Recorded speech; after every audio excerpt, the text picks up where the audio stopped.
Hello and welcome to my first ever Let's Play. I am Omega, and you and I are gonna take a journey into the world of Gnomoria version 0.9.4. So, let's get started. I'm gonna choose a new game, and I had to edit out the kingdom naming because that took quite a while for me to get a name that I wanted. We're gonna do a large kingdom. And I had to edit out me fiddling with all the terrain to get the right kingdom. I wanted a wide-hilled kingdom, and this is what I eventually got at. And I actually liked it a lot. There's nice trees and some hills. They're not too what's the word I'm looking for? They're not too steep. And I like that a lot. I like the river and the lakes.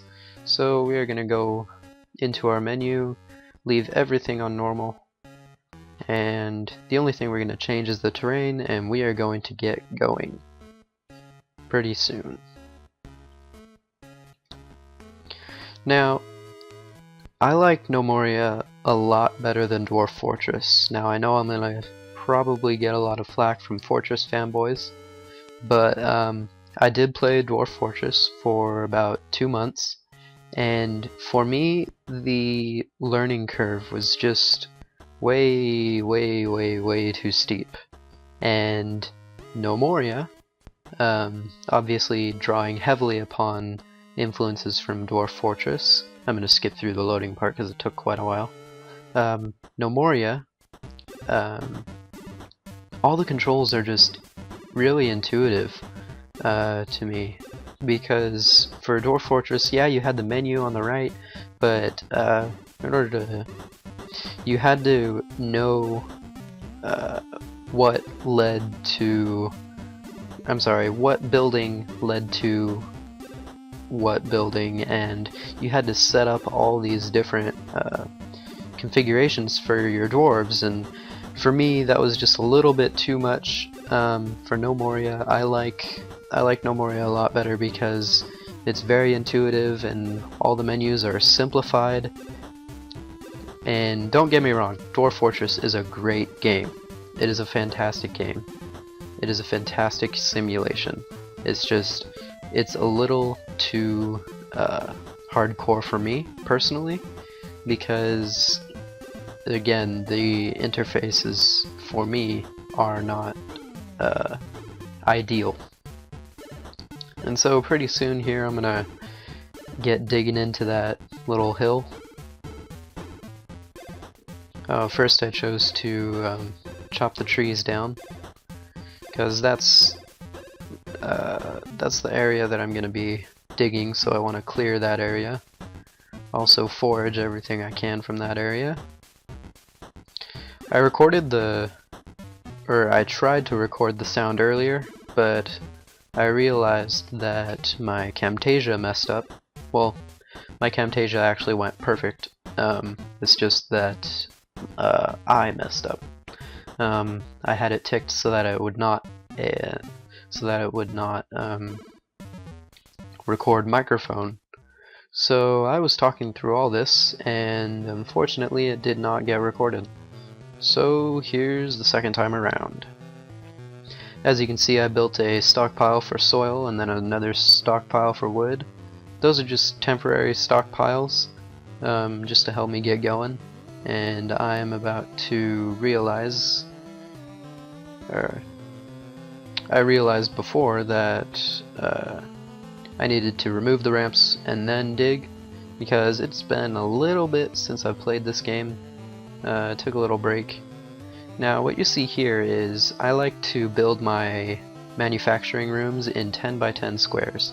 And what that does is it allows me to have an 3 by 3 square where I can build my workshops, and then an outer layer where I can have small stockpiles of the immediate items that those workshops need, and then another small outer layer next to that, and the next workshop after that. It's very efficient.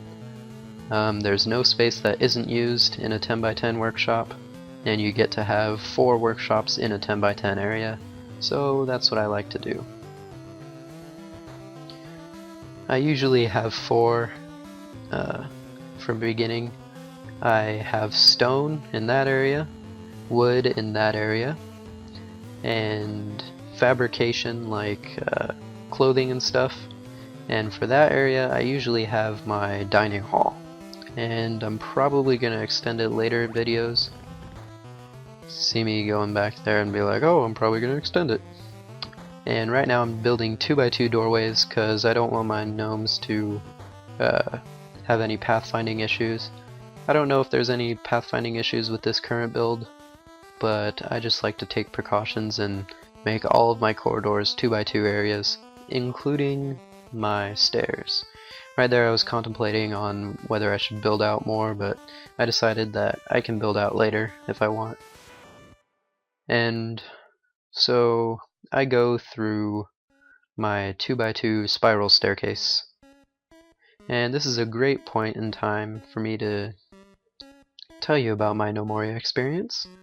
I've played it for a couple months over the past 2 years? No, a year or two. Or just a year.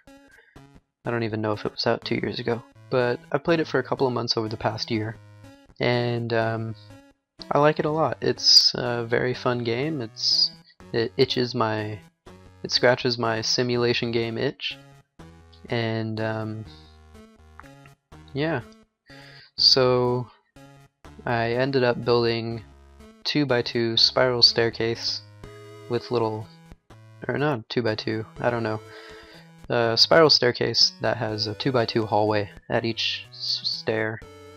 And so I'm going out and I'm gonna realize, I think right here is where I realize that I need a pasture. I don't know.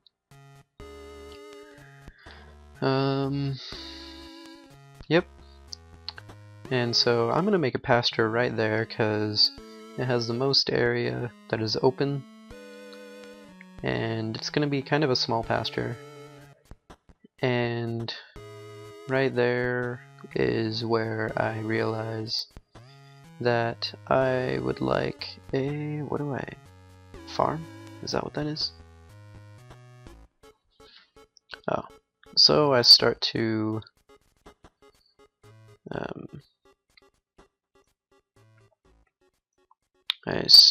let the game play after a while.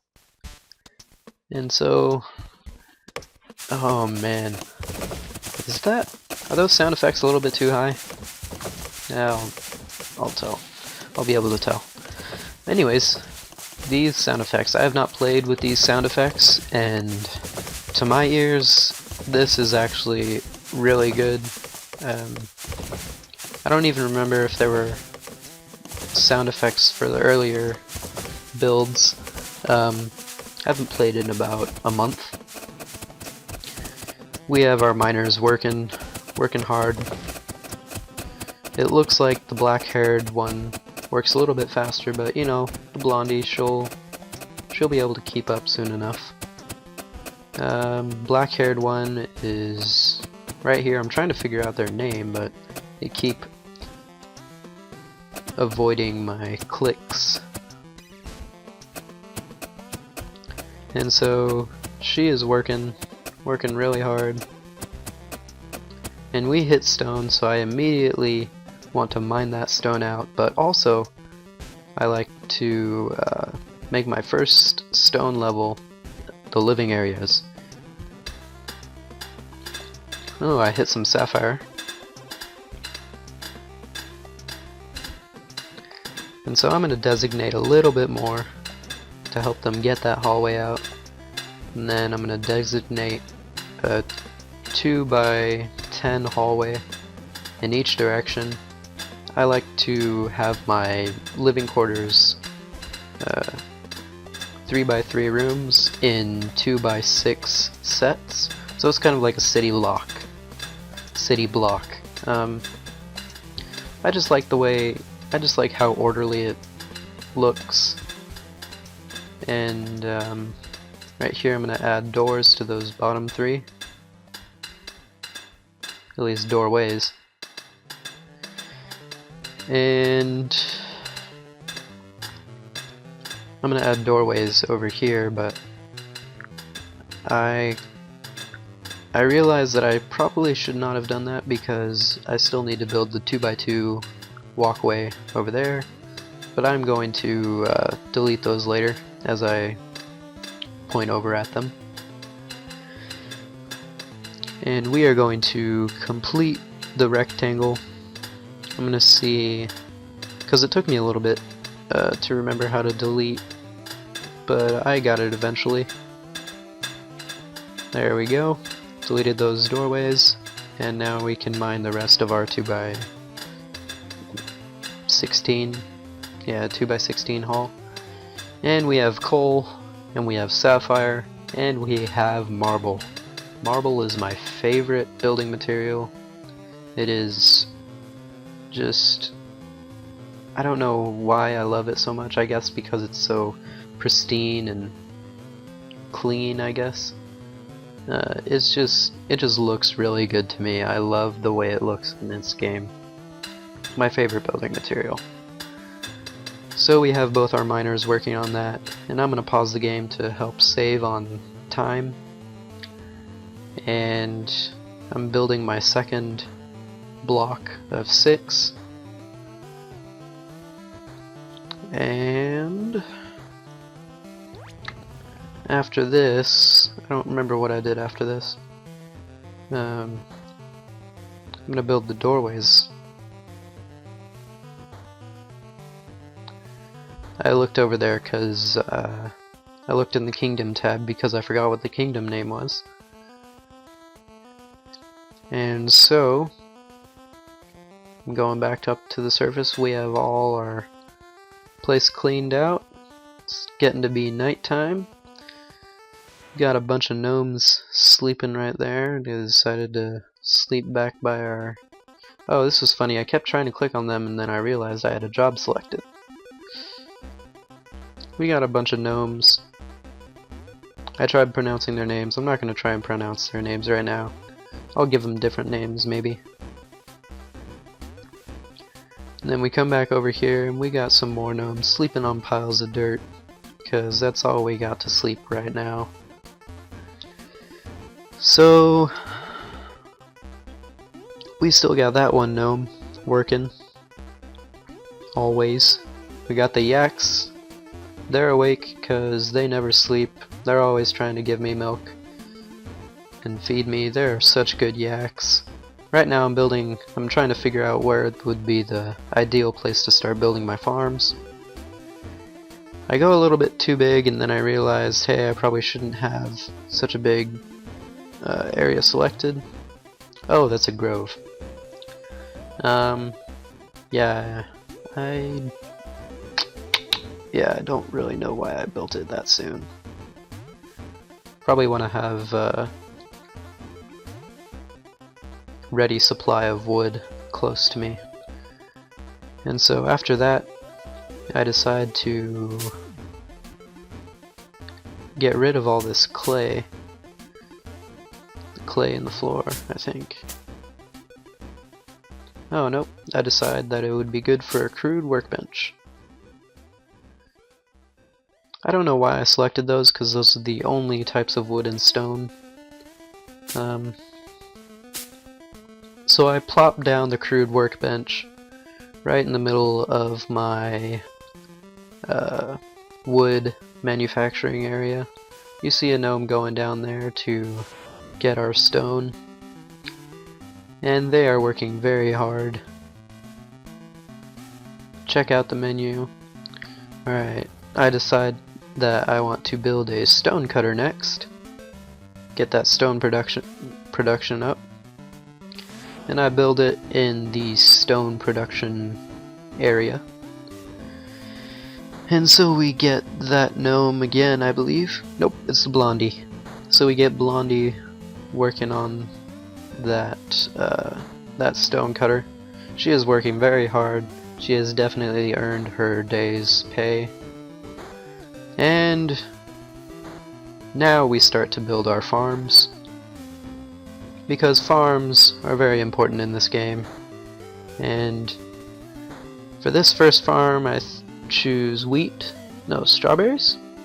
And then I realized on that second farm that there's clay in my way. Nobody likes clay. So we decide to replace the floor with dirt, because dirt is much better. The only thing clay does is impede your building. And so I decide to get all the clay in the area. Make sure that I can build everything. Make sure I can build everything where I want to. I was gonna get those pieces of clay, but I decided that it's not worth the time. So I go back to trying to build these farms. There we go. And so I pick strawberries. So the first one is wheat, second one is strawberries. This last farm is going to be cotton to help with our bed production early on. And then I just let this one lie fallow because I'm worried that I'll run out of seeds or I'll run out of food or something. I don't remember what. So I'll just let that lie fallow. And there you have it. Those are all my farms. And the word of the day is fallow, which means to let a piece of farmland, let it go a particular amount of time without planting any seeds in it so that it can regain its nutrients. Alrighty. And with that, thank you very much.